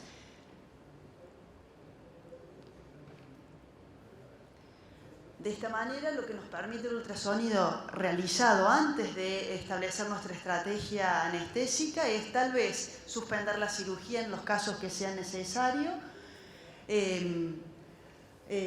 monitorizar más de cerca a nuestro paciente o administrar determinadas drogas o cargas de fluidos para evitar un colapso o una inestabilidad hemodinámica. Para hacerlo un poco más ameno, esto es un paciente que ocurrió hace poco en nuestro quirófano, una paciente de 44 años con antecedente de una hepatectomía hacía unos cuantos años atrás y que había hecho una estenosis biliar, por lo que hace varios meses está con drenajes percutáneos. Ingresa a quirófano para hacer un drenaje percutáneo asistido por videoendoscopía, se hace una inducción anestésica y posteriormente comienza con una hipotensión severa y un descenso de la CO2. Se inicia reanimación avanzada. ¿Y qué diagnósticos podrían tener ustedes en la cabeza? ¿Alguno se anima a decir? Un TEP, perfecto. Podría estar séptica también esta paciente, viene con drenajes percutáneos y ha inmovilizado bilis. La cuestión que comenzamos con la RCP y hacemos un escaneo. Como estaban haciendo una endoscopía, el estómago estaba lleno de aire, así que la única ventana que pudimos obtener era una apical. Fíjense esto en la reanimación. ¿Qué les llama la atención en estas imágenes? Fíjense que el ventrículo izquierdo está hiperkinético. ¿Y qué hay en el interior del ventrículo izquierdo? Múltiples burbujas, ¿sí? Que también las encontramos en la vena cava inferior en el sistema de suprahepáticos, con un deterioro en la función del ventrículo derecho. Se sigue la reanimación y fíjense, el diagnóstico no era un TEP, sino que era una embolia aérea por fuga del aire durante la endoscopía. De esta manera no se le pasó carga de volumen, imagínense, con un deterioro de la función biventricular, tanto función de BI como del BD. En el supuesto de que estuviese séptica, hacer una carga de volumen, hubiésemos deteriorado más aún esa paciente. Anticoagularla pensando un TEP, porque la paciente lleva mucho tiempo internado, tampoco hubiese sido lo oportuno, mientras que el ultrasonido nos permitió evaluar cuál era la causa y posteriormente fue mejorando su función de ventrículo derecho. Aún así, en campos laterales tenía signos de falla por el deterioro ventricular que había tenido. El ultrasonido no solo nos permite ver cuando el paciente tiene falla cardíaca, la hipoxemia, o cuando el paciente está hipoxémico porque tiene un neumotórax o lo que fuese, sino también nos permite diagnosticar atelectasias inducidas por anestesia general. Cuando ventilamos un paciente, lo que intentamos hacer es estar en la zona segura, evitando la sobredistensión y evitando el atelectrauma. Una de las causas del fallo del ventrículo derecho es el colapso del pulmón. Cuando nosotros tenemos áreas atelectasiadas, eso va a aumentar la poscarga del ventrículo derecho y, por tanto, la performance tanto del ventrículo derecho y por interdependencia ventricular del izquierdo se va a comprometer. Hace unos años, la doctora Longo, junto con nuestro equipo, diseñó un estudio donde la hipótesis era ver si uno revierte el colapso generado en el pulmón, cómo se mejora la función del ventrículo derecho. El mejor modelo es un paciente que sale de circulación extracorpórea. Casi en un 99-100% los pacientes salen con un pulmón colapsado. Por tanto, lo que hizo fue evaluar la función a través de ecotrajesofágico. Varias variables hemodinámicas se estudiaron y fue evaluar la función del ventrículo derecho post-inducción a la salida de bomba y al final de la cirugía. Fue un randomizado en donde un grupo recibió ventilación protectiva y el grupo tratado recibió maniobra de reclutamiento a la salida de bomba. Fíjense, lo interesante fue que no solo evaluó el ventrículo derecho y ventrículo izquierdo, sino también evaluó el grado de colapso en ese pulmón. Y fíjense que post-inducción en los dos grupos había imágenes de colapso de pulmón.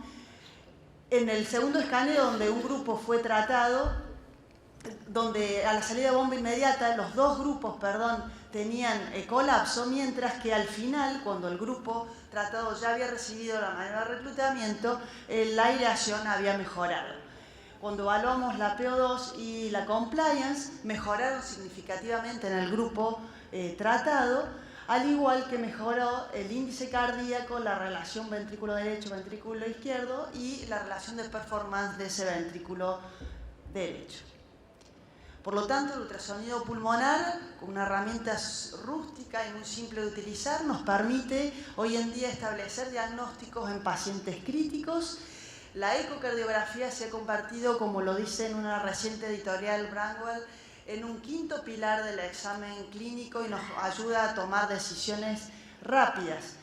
El ultrasonido nos permite obtener una imagen ecográfica de manera rápida. Debemos interpretar esa imagen, pero lo más importante de todo es integrar esos hallazgos que hemos encontrado de tal manera que podamos establecer un diagnóstico y establecer una estrategia terapéutica.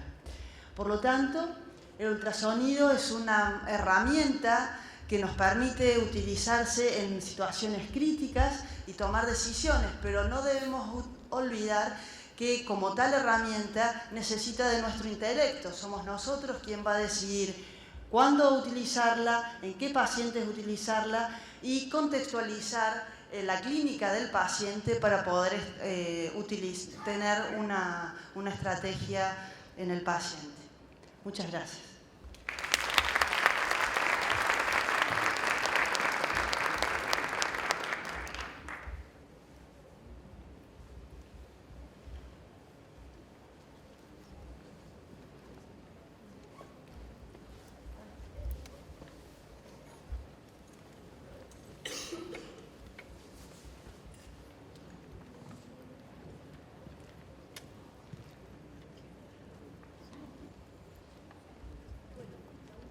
Bloque entonces está a cargo del doctor Emiliano Descote, es médico intensivista, coordinador de la terapia intensiva del Hospital Británico acá de Buenos Aires y también coordinador en el curso de posgrado de ultrasonido para todos los residentes de aquí.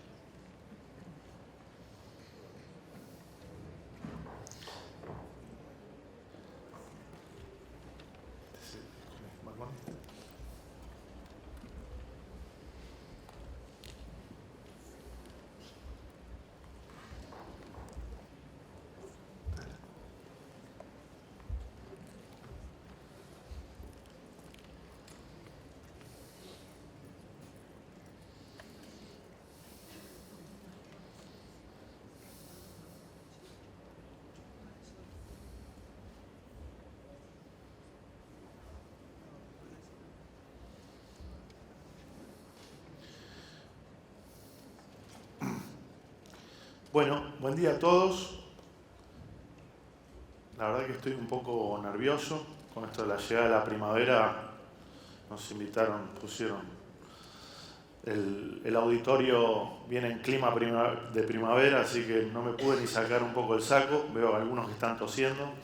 Y estoy un poco nervioso porque hace años que vengo dando charlas de ultrasonografía y creo que esta es la primera charla que no tengo ningún video de ultrasonografía. Así que bueno, vamos a ver cómo va. Les voy a hablar hoy de acreditación en ecografía point of care. ¿Dónde estamos parados ahora? Acá en la Argentina, en Latinoamérica, en el mundo. Y bueno, recién la escuchábamos a Carolina, a Ceci, a Hans, y quien les habla, todos hemos sido formados en ecografía point of care, pero ¿cómo llegamos a saber? ¿Quién dice que sabemos? ¿Quién lo avala? ¿O es una cuestión de fe? Ustedes vienen acá y dicen, creemos que Hans sabe de esto, o que Emiliano sabe de esto, que Ceci sabe de esto, vamos a aprender algo. Bueno, para acreditarse en cualquier especialidad de la medicina y llamarse especialista en un área, uno debe hacer una carrera de especialista. Ustedes han hecho anestesiología, muchos de ustedes. ¿Hay intensivistas en la sala como yo? Intensivistas. Han hecho una formación de residencia donde aprendieron el manejo del paciente crítico. Otros han hecho cardiología, neumonología, etc. Y han tenido una formación con aval universitario que luego les ha dado un título de especialista de posgrado más allá de la carrera médica que han hecho en la universidad. Los cursos de capacitación, yo he hecho cursos de capacitación, por ejemplo, yo me he formado con el American College of Chest Physicians, con el doctor Paul Mayo, Recién hablábamos con Ceci y con Hans, han hecho su formación en Francia, en España, por ejemplo. Aún así, son cursos avalados por sociedades, pero no nos permite llamarnos especialistas en ecografía point of care, tampoco. Hay fellowships. En Estados Unidos hay muchos programas de fellowships, en Europa también, pero no dejan de ser un curso avalado de posgrado por universidades, pero no está legislado per se. Y los especialistas en POCUS, entonces no existimos, pero estamos y damos charlas y damos conferencias. Y esto ocurre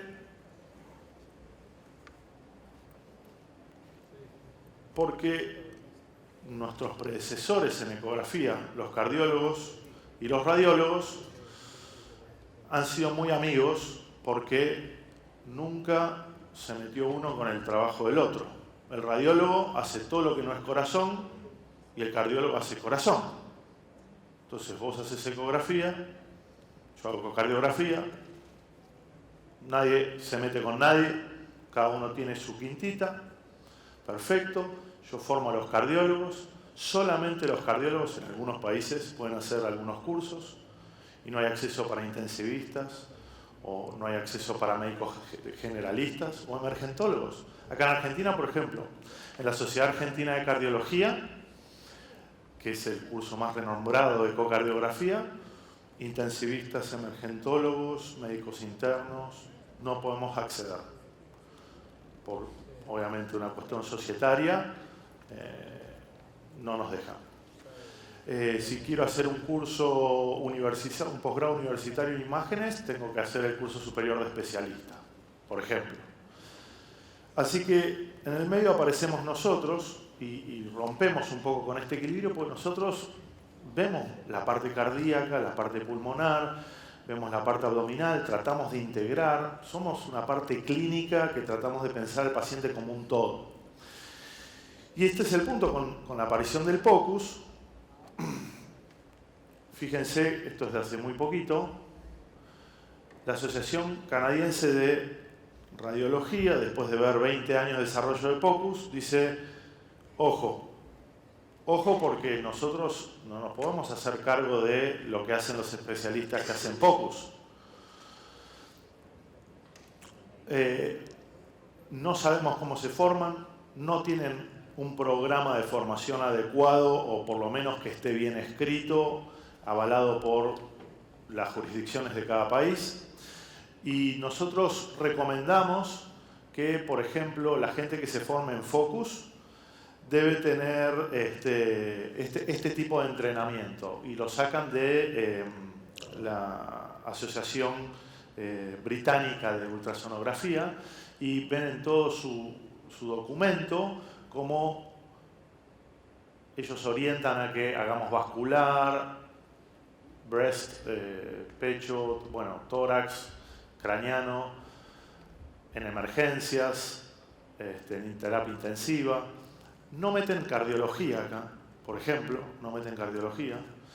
Y nos recomiendan, gente que no hizo point of care nunca, nos recomienda cómo tenemos que formarnos. Y el nivel 1, haciendo cosas básicas, nivel 2, por ejemplo, agarré un ejemplo, por ejemplo, ultrasonografía del tórax. El nivel 2 debe tener un completo entendimiento de cómo funciona la anatomía diafragmática en conjunto con el pulmón, qué enfermedades pleurales tenemos. Y dice que por lo menos, para llegar al nivel 2, siempre son 3 niveles de entrenamiento, tiene que haber 100 exámenes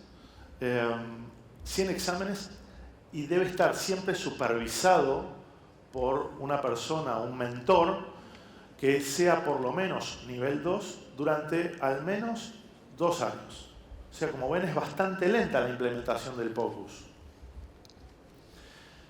Le he ido a preguntar a los médicos, imagenólogos, radiólogos de mi hospital cuánto tiempo en su formación de 4 años ellos tienen en ultrasonografía, cuánto tienen en resonancia magnética, cuánto tienen en tomografía computada, y llamativamente las respuestas fueron resonancia y tomografía. Ecografía queda relegado tal vez a 8, 10 meses dentro de la currícula de los especialistas por imágenes. Pero a nosotros nos exigen al menos 2 años. Así que para pensar. Y los cardiólogos ya hace tiempo también han desarrollado guías de lo que ellos recomiendan de cuándo un cardiólogo tiene cierto nivel y puede desarrollar la ecocardiografía en todo su scope, ¿no? Y fíjense que al menos un entrenamiento debe durar 12 meses para hacer ecocardiografía. Para pasar del nivel 1, al menos tiene que hacer un mínimo de 75 estudios y debe informar esos 75 estudios. En nivel 2, que ya donde uno utiliza Doppler y mediciones avanzadas, 150 estudios, o sea, adicionarle 75. Y en nivel 3, adicionarle el doble de lo ya hecho, agregando transesofágico. Esto es un consenso de expertos que han definido un número al azar, sin haber puesto a prueba distintas modalidades pedagógicas.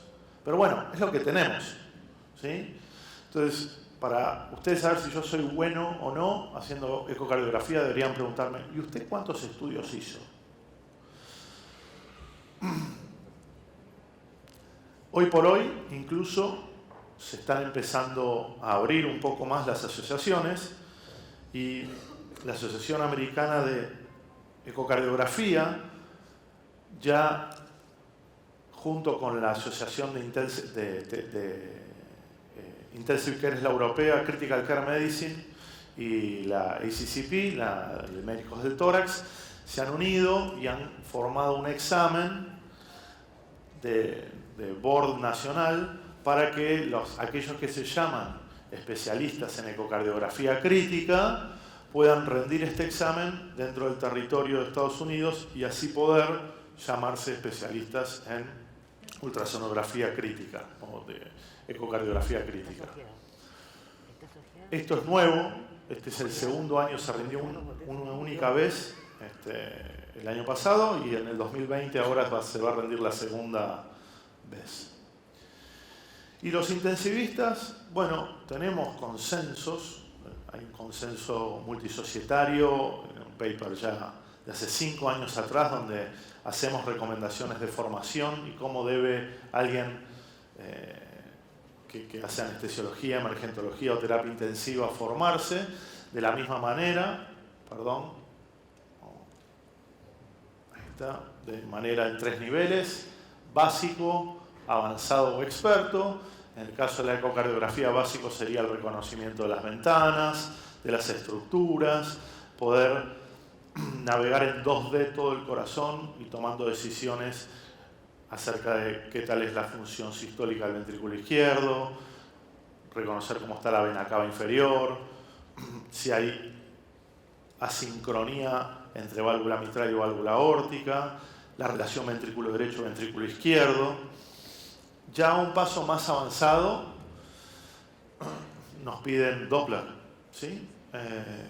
Hacer gasto cardíaco monitoreado por eco, cálculos sistólicas pulmonares, diastólicas pulmonares, regurgitaciones, calcular valvulopatías si son severas o no. Y el nivel experto es ya para la gente que hace transesofágico y puede desarrollarlo por completo. Y ellos dicen, como mínimo, 100 estudios transtorácicos. Como parte del entrenamiento, esto es un mínimo de 100 para pasar al nivel 2, para estar en el nivel 2, disculpen. Y respecto al transesofágico, un mínimo de 35 estudios. ¿Sí? Así que bueno, tenemos antecedentes. Pero en Latinoamérica, ¿qué pasa? Porque estos son consensos europeos multisocietarios. Me tomé el trabajo de buscar en PubMed cuáles son los sistemas de acreditación de todos los países que componen el CLASA.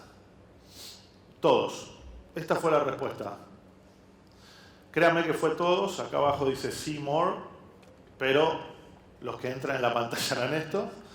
Así que siempre daba el mismo resultado. 0. Así que me parece que es un buen una buena iniciativa, ya que estamos en un congreso multisocietario, tratar de programar a futuro. No sé si vos, que sos acá una persona muy relevante en esto, de poder ponernos de acuerdo entre todos y decir, bueno, en anestesiología, en terapia intensiva, estaría bueno que alguien que se está formando en esto haga determinada cantidad de estudios y logre determinada cantidad de competencias. Esto es lo único que tenemos en Argentina. Posgrados universitarios, ¿sí?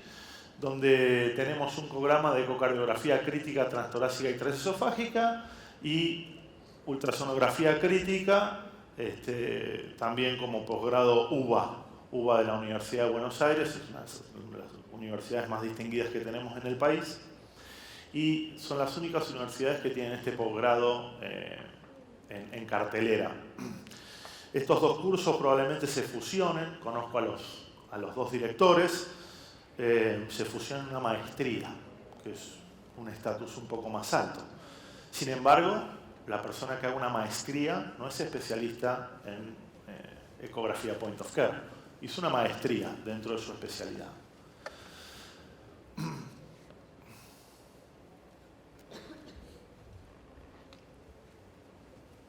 Y en la Asociación de Anestesiología tenemos otro camino, acá en Argentina, que es enseñarle a los chicos que están haciendo la residencia, el curso de especialista, enseñarle a hacer POCUS básico durante la carrera. Y la carrera está avalada por la Universidad de Buenos Aires también, así que es un aval societario y es un aval universitario también. Pero ellos tienen en su formación adquieren este know-how, sin embargo, nivel básico. No podemos tampoco darle un vuelo de expertos, ¿no? Fíjense, esto es lo que hacemos nosotros acá, una cursada que tiene presencial 12 horas, nada más, pero tiene mucha carga de lo que es contenido teórico online y un portfolio de imágenes. El portfolio es esto que ven acá, la manera que nosotros tratamos de educar a nuestros alumnos, exigiéndoles determinada cantidad de imágenes, pudiéndolas ver, corrigiéndoselas, pidiendo que las repitan. Esa es la única manera que hoy por hoy tenemos. ¿Por qué? Porque somos pocos los que tratamos de enseñar esto. Y ya lo ha dicho Carolina, lo ha dicho Hans, lo ha dicho Cecilia, esto lo tenemos que masificar. Lo tenemos que masificar por el bien de nuestros pacientes. Siempre digo que cuando Carolina dijo una frase muy cierta, que dijo, yo canulé hace 30 años que vengo canulando y nunca usé la ultrasonografía. Y siempre pregunto lo mismo, y si usted que hace 30 años que canula y que nunca tuvo un neumotórax, cuando esté acostado en la camilla, ¿le gustaría que lo canulen con ecografía o sin ecografía? ¿A tu papá cómo te gustaría que lo canulen? Al que te diga, a tu papá. ¿Que lo canule el que sabe hacer ecografía o el que no lo hace ecografía? Para pensar, ¿no? Son preguntas que tratan de romper un poco el hielo y los paradigmas. Es por la seguridad de nuestros pacientes. Hace poquito mandé un paper que recuerdo que ahora salió del American Heart, donde compara falla cardíaca, diagnóstico de falla cardíaca aguda en la guardia de emergencias, diagnosticada por radiografía y por BNP, versus ECO. 5 minutos le costó al ECO decir que estaba en falla cardíaca contra un promedio de 105 minutos de radiografía y BNP. 5 contra 105. O sea, perdieron 1 hora y 20, 1 hora y 40, ¿sí?, de tiempo para empezar a hacerle el tratamiento adecuado. Es la seguridad de nuestros pacientes. Nos perdimos 1 hora y media, 1 hora y 40 de tratar a nuestro paciente más rápido. Entonces, ¿cuál es el futuro?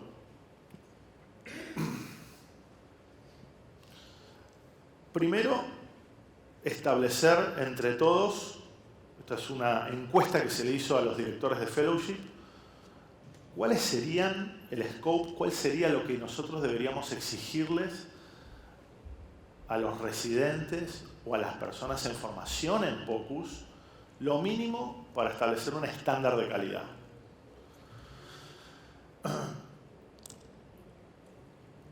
Fíjense que, y lo otro es, lo segundo más importante de esto es esto, la ausencia, pese a la ausencia de guías nacionales, digamos, los programas proveen una educación a los fellows como método informal a una escala que todavía es limitada.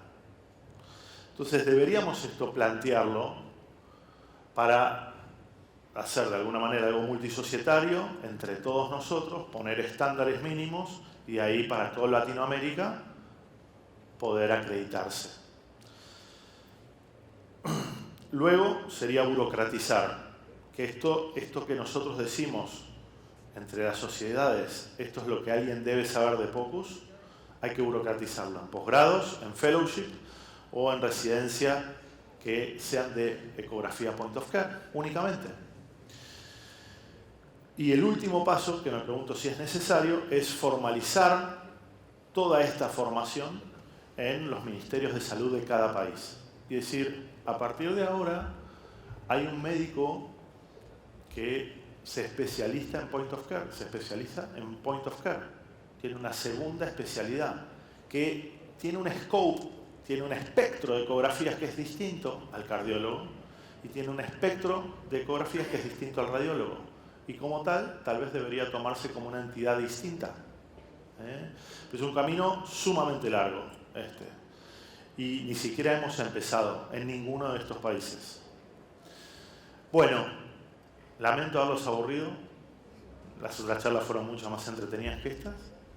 Pero ya saben, todos los que hagan cursos de ultrasonografía crítica, en dónde están parados y qué aval tienen. Fíjense qué aval tienen, porque se van a encontrar con el cardiólogo que les vaya a decir a su quirófano o a su terapia intensiva, ¿y quién hizo este ecocardio?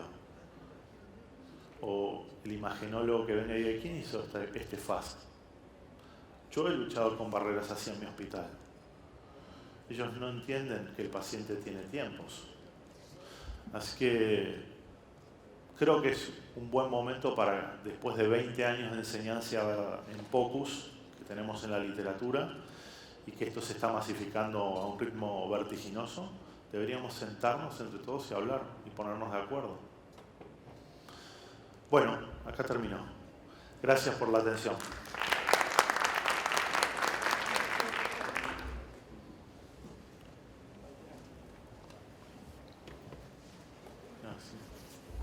Impresionante el frío. Este espacio queda abierto para preguntarle a todos los expositores lo que les surja.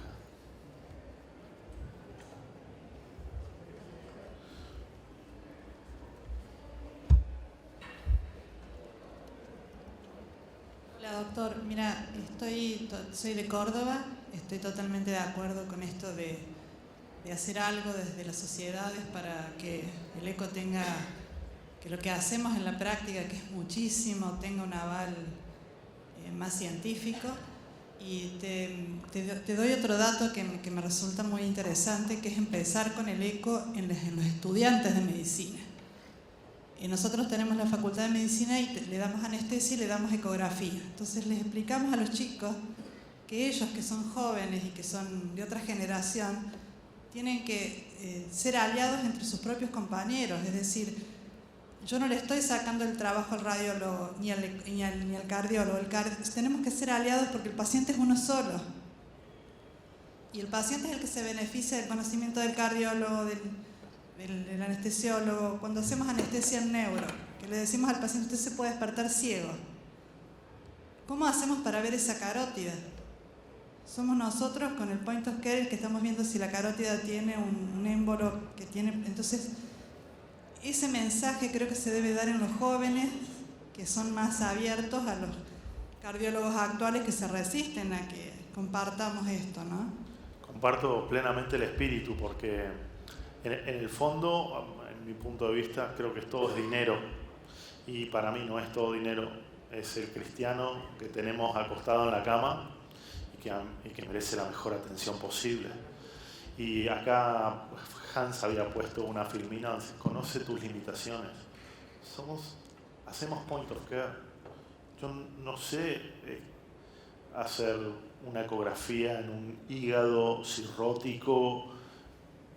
Yo me sé responder preguntas clínicas, sé descartar diagnóstico con point of care. No tiene neumotórax, la hipoxemia es por otra cosa. Conocer nuestra limitación me parece es una gran herramienta que nos da gran fortaleza. Y creo que deberíamos dejar el dinero a un costado. En la facultad nos enseñaron a auscultar y no nos peleamos para ver quién ausculta al paciente. Esto es lo mismo. Creo que el POCUS se va a terminar de establecer de acá en los próximos años, décadas, en todas las especialidades quirúrgicas, de medicina interna, anestesiología, emergentología, pediatría, ya está estableciéndose. Entonces no pasa por una cuestión de celos académicos entre profesionales, pasa por tener una mejor atención con nuestros pacientes, nada más. Queremos que nos reconozcan eso. Con relación a los estudiantes de pregrado, no lo puse, lo tengo en otra conferencia, pero en Irvine, en California, en la celebración que les hacen de la entrega de la bata a los estudiantes de medicina, ya les dieron su equipo de ultrasonido. Y ahorita está el Butterfly, que está tomando mucha fuerza en muchos escenarios de point of care. Entonces les entregaban su bata blanca y ya les daban su cajita, ni siquiera el fonendoscopio. Entonces definitivamente, como dice la doctora, es una tendencia que debemos empezar a trabajar desde los estudiantes de pregrado. Estoy de acuerdo.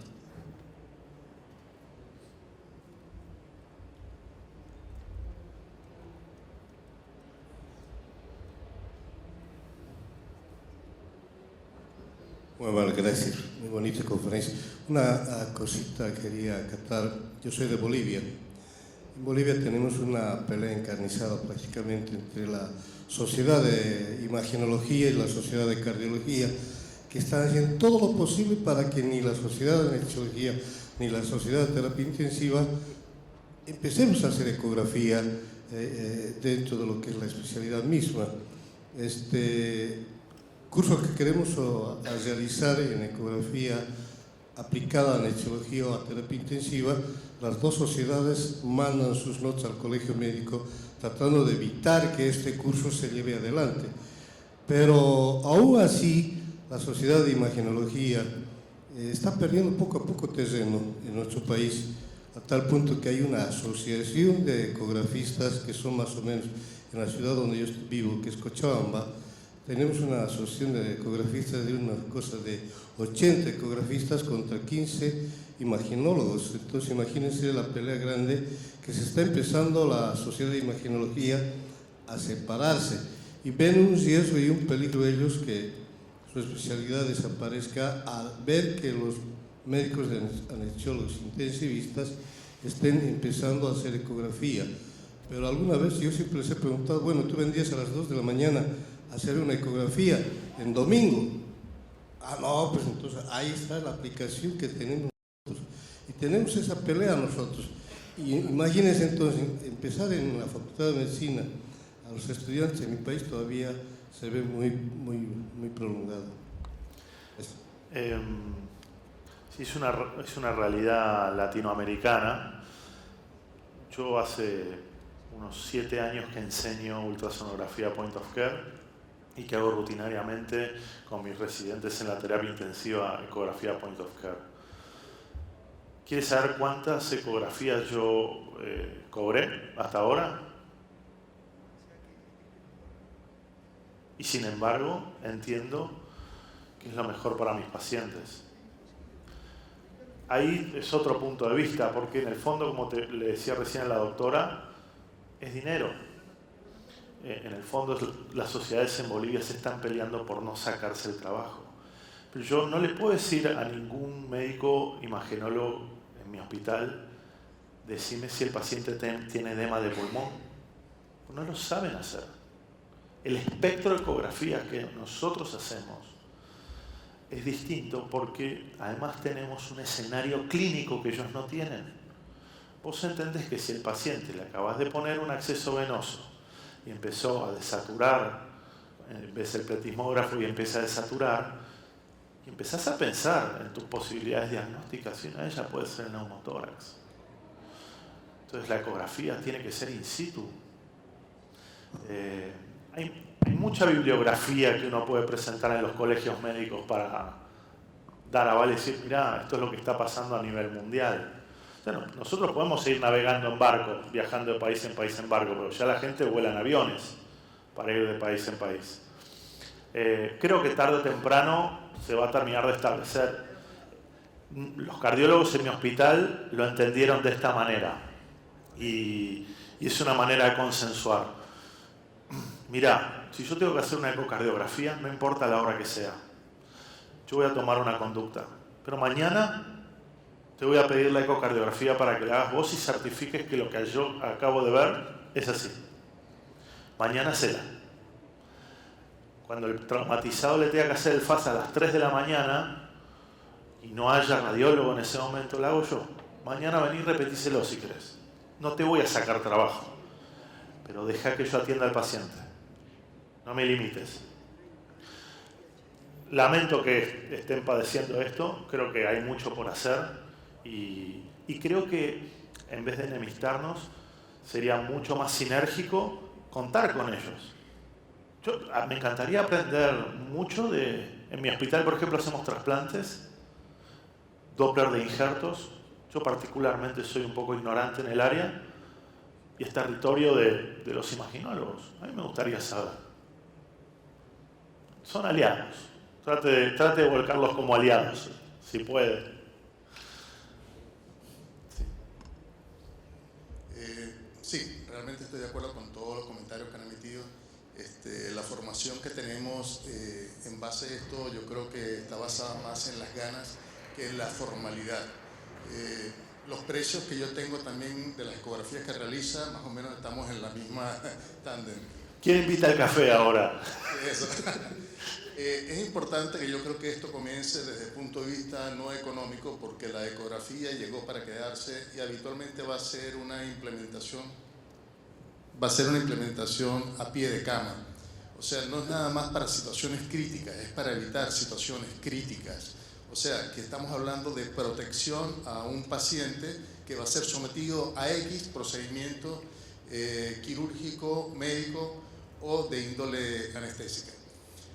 Otra cosa, muchas veces nos centramos mucho en la parte cardíaca, en la parte pulmonar, pero hay una cosa que prácticamente es de exclusividad nuestra, que es el manejo de la vía aérea. El manejo de la vía aérea y los factores predictivos ecográficos de manejo de vía aérea, creo que es un punto que tenemos que darle mucha importancia, sobre todo que ya tenemos la herramienta que antes simplemente eran unas mediciones anatómicas externas. Ahora podemos ver todas esas partes internas, cómo están, y ver también, y ahorrarnos mucho tiempo en llevar a un paciente a hacer una radio convencional, si el paciente tiene una intubación selectiva, si necesitamos facilitar la intubación unibronquial o si, como ya lo hemos dicho en varias oportunidades, la cargulación de la vía venosa es la correcta y en el vaso correcto, porque muchas veces hacemos simplemente un plano a nivel de una ecografía, a nivel de cuello, y nos damos cuenta que posiblemente ahí tenemos una obstrucción de algún tipo. Llámese que tengamos una placa ateromatosa o tengamos un trombo. Y eso es un valor que nunca los habíamos tenido. Y por tanto, eso no puede ser competencia de una persona que no haga el procedimiento. O sea, un cardiólogo no hace excesos vasculares centrales a menos que sea intervencionista. Entonces aquí ya yo creo que se va muy por encima de todo esto, de estos cuestionamientos, más que todo de sociedades. Esto se trata, y lo ratifico igual que tú, de una mejor atención al paciente. En eso radica todo. Acá en Argentina recién tenemos un sistema de obra social, de salud pública, como también tenemos prepagas. Y las prepagas habitualmente le dan honorarios a los médicos por las prácticas que hacen. Este libro de prácticas que está nomenclado, es un nomenclador, es antiguo, no se actualiza y por supuesto que no hay códigos que nos permitan hacer ecografía point of care. Hasta hace unos meses atrás donde una obra social implementó códigos de protocolos. Y por ahí ese es el camino que tenemos.